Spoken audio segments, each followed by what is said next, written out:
اعوذ باللہ من الشیطان الرجیم بسم اللہ الرحمن الرحیم رب اشرح لی صدری ویسر لی امری واحلل عقدۃ من لسانی یفقہوا قولی۔ 11 رمضان المبارک اسلامی تاریخ، حضور صلی اللہ علیہ وسلم کی ولادت، خاندان اور پرورش۔ رسول کریم صلی اللہ علیہ وسلم کی پیدائش عرب کے مشہور اور عزت دار خاندان قریش میں ماہ ربیع الاول پیر کے دن مکہ میں ہوئی۔ آپ کے والد کا نام عبداللہ تھا، جن کا انتقال آپ صلی اللہ علیہ وسلم کی پیدائش سے پہلے ہی ہو گیا تھا۔ دادا عبد المطلب نے اس در یتیم کا نام محمد رکھا۔ حضور صلی اللہ علیہ وسلم کی والدہ حضرت آمنہ قبیلہ بنو زہرہ کے سردار کی بیٹی تھیں، جو عزت اور شرافت میں قریش کی تمام خواتین میں باعزت سمجھی جاتی تھیں۔ عرب کے دستور کے مطابق جب بھی کوئی بچہ پیدا ہوتا تھا تو اس کو دودھ پلانے کے لیے کسی دائی کے حوالے کر دیا جاتا تھا۔ اسی طرح آپ صلی اللہ علیہ وسلم کی پرورش بھی قبیلہ بنو سعد میں حضرت حلیمہ سعدیہ کے یہاں تقریباً 4 سال ہوئی۔ اس کے بعد والدہ محترمہ کے پاس مکہ واپس آ گئے۔ صرف 2 سال ہی والدہ کے سائے میں رہ پائے کہ ان کا بھی انتقال ہو گیا۔ چنانچہ آپ کی پرورش کی ذمہ داری دادا عبد المطلب نے سنبھالی۔ 2 سال ہی گزرے کہ ان کا بھی سایہ سر سے اٹھ گیا۔ اس وقت آپ صلی اللہ علیہ وسلم کی عمر تقریباً 8 سال تھی۔ پھر آپ کی دیکھ بھال اور پرورش کی ذمہ داری حقیقی چچا ابو طالب کے سر آئی۔ اللہ کی قدرت انسان کی پیدائش۔ انسان کی پیدائش میں اللہ تعالیٰ کی ایک بڑی قدرت یہ ہے کہ اس نے ایک ایسی جگہ بنائی جہاں نہ تو ہوا کا انتظام ہے نہ روشنی کا۔ اس کے باوجود اللہ تعالیٰ 3 اندھیریوں میں بچے کو پالتا ہے۔ اس کی آنکھوں کو بناتا ہے، اس کے کانوں کو بناتا ہے، کانوں کے پردوں کو بناتا ہے، اس کے ننھے ہاتھوں کو بناتا ہے، ہاتھوں کی لکیروں کو بناتا ہے، ناخنوں کو بناتا ہے۔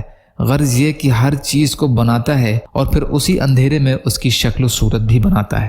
اللہ تعالیٰ نے قرآن میں فرمایا، اور وہی وہ ذات ہے جو رحم یعنی پیٹ میں تمہاری اسی شکل و صورت کو بناتا ہے۔ سورہ آل عمران کی آیت کا ترجمہ۔ ایک فرض کے بارے میں، بیماری یا سفر کی حالت کے روزے۔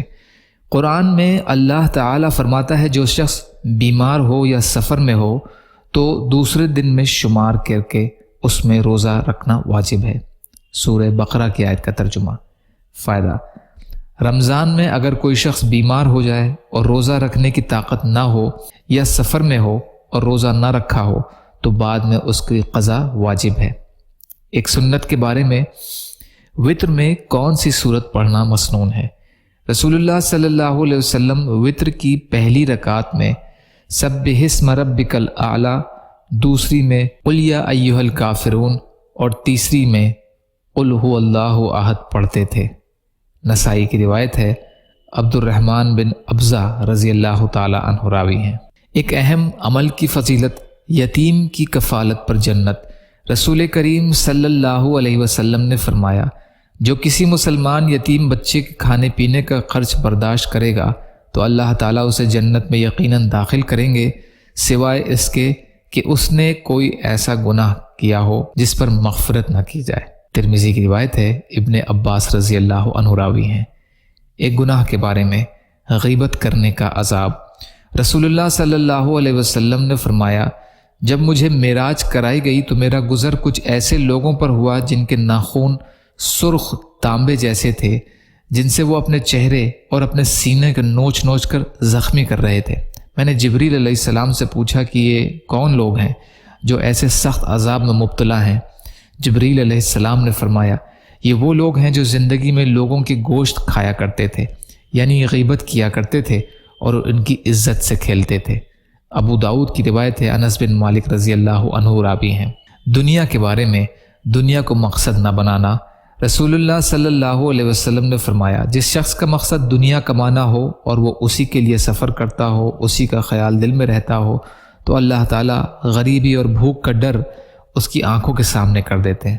ہر وقت اس سے ڈرتا ہے کہ آمدنی تو بہت کم ہے، کیا ہوگا، کیسے گزارا ہوگا، اور اس کے اوقات کو اسی فکر میں پریشان کر دیتے ہیں، اور ملتا اتنا ہی ہے جتنا مقدر میں ہوتا ہے۔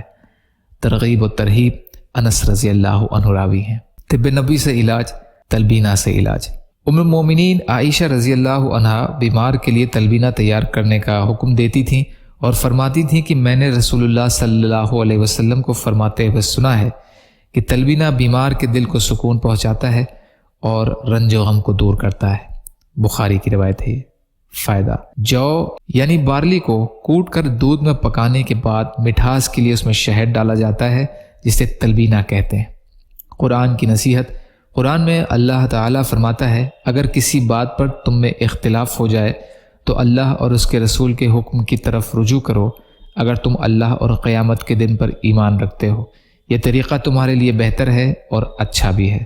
سورہ نساء کی آیت کا ترجمہ۔ یا اللہ ہم سب کو کہنے سننے سے زیادہ عمل کی توفیق عطا فرما۔ یا اللہ جو مظلوم ہیں، پریشان حال ہیں، بیمار ہیں، قرض میں ہیں، بے روزگار ہیں، محتاج ہیں، ان کی مدد فرما۔ یا اللہ جو دنیا سے چلے گئے ان کی مغفرت فرما۔ یا اللہ ہر شے میں برکت عطا فرمائیے، ہر خیر کی چیز میں ہمارا حصہ کر دیجیے، ہر شر کی چیز سے ہماری حفاظت فرمائیے۔ یا اللہ آپ کے لیے ہر چیز آسان ہے، ہمارے لیے آسانیاں پیدا فرمائیے۔ یا اللہ آپ جو بھی فیصلہ ہمارے لیے فرمائیے اس کا انجام بہتر فرما دیجیے، صبر و شکر و اچھی طرح عبادت کرنے والا بنائیے، رمضان کریم کا حق ادا کرنے والا بنا دیجیے۔ یا اللہ تمام بیماریوں سے شفائے کلی اور شفائے حسنہ عطا فرمائیے، جو مانگا وہ بھی عطا کر دیجیے، جو بھول گئے ہوں اپنے فضل کرم سے عطا فرمائیے برحمتک یا ارحم الراحمین۔ لا الہ الا اللہ محمد رسول اللہ۔ السلام علیکم ورحمۃ اللہ وبرکاتہ۔